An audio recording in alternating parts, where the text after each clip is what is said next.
Seaburg is a small town by the sea on the east coast of England.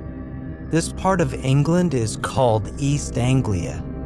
I went to Seaburg for a holiday in 1919 with my friend Henry Long. There were few visitors in Seaburg that year. There was only one other visitor in our hotel. His name was Paxton. Paxton was a tall, thin young man. He looked worried and unhappy. One evening, when Henry and I were sitting in the hotel lounge, Paxton came up to us. "Excuse me," said Paxton, "Elle must speak to somebody. Something strange has happened to me. I'd like to talk to someone about it. May I talk to you?" "Of course," I said. "Please sit down and tell us about it." "A few days ago," Paxton said, "Elle went for a walk to Freston. Freston is a village about 5 miles from here. I took my camera with me. The church at Freston has an unusual door. I wanted to photograph it. There are 3 wooden crowns on the door. The village priest came out of the church. I asked him about the 3 crowns on the door. The priest told me a strange story. Many years ago," said Paxton, "Anglia was a kingdom.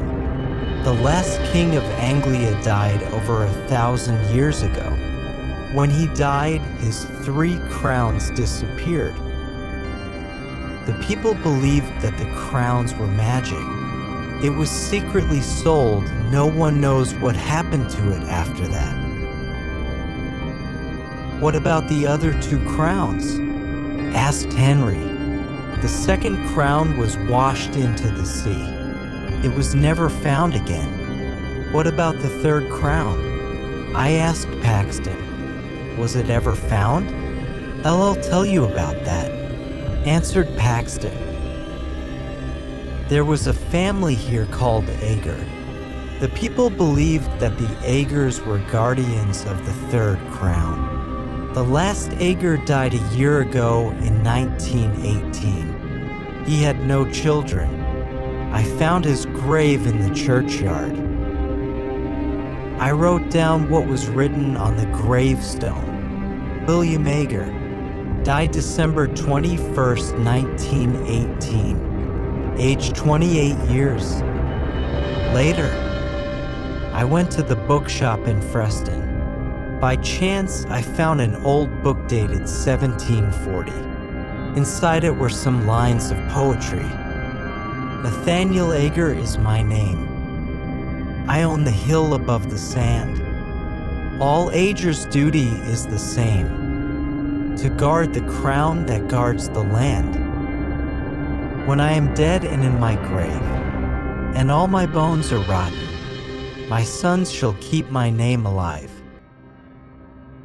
It shall not be forgotten."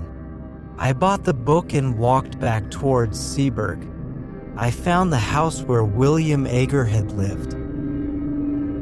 The house is halfway between Freston and Seaburg. Above the house is a small hill. There is a circle of trees on top. I knew that this was the place. "The place for what?" I asked. Henry and I were becoming tired of this long story. "The place where the crown was buried," said Paxton. "And did you find this crown?" I asked in a tired voice. Paxton's answer surprised us both. "I have it in my room," he said. "Come and see it. Then you'll believe me." Henry and I did not believe him. We thought that Paxton was not telling the truth, but we stood up and followed him. Paxton led us to his room. He opened a suitcase. Inside the suitcase was something wrapped in newspapers. He unwrapped the newspapers. There was a crown. The crown was made of silver. It was a circle of metal with 4 jewels. I put out my hand to touch it. Don't touch it." Paxton cried and held the crown away from us. "Why not?" I asked in surprise. "We won't take it from you." "I'm sorry," said Paxton. "It's because..." He looked round the room in a strange way. "Since I took the crown, I haven't been alone." "You haven't been alone?" Henry said. "What do you mean?" Then Paxton told us more of his story. "After I'd been to Ager's house, I came back here. I got a spade and a lantern. When it was dark, I went back to the hill above the house. I started to dig a hole at the top of the hill, in the center of the circle of trees. As I was digging," Paxton went on, "I was sure someone was watching me. Once, I thought I saw someone, but I wasn't sure. The person was always behind me. Once, I felt someone pulling my coat, but then I found the crown.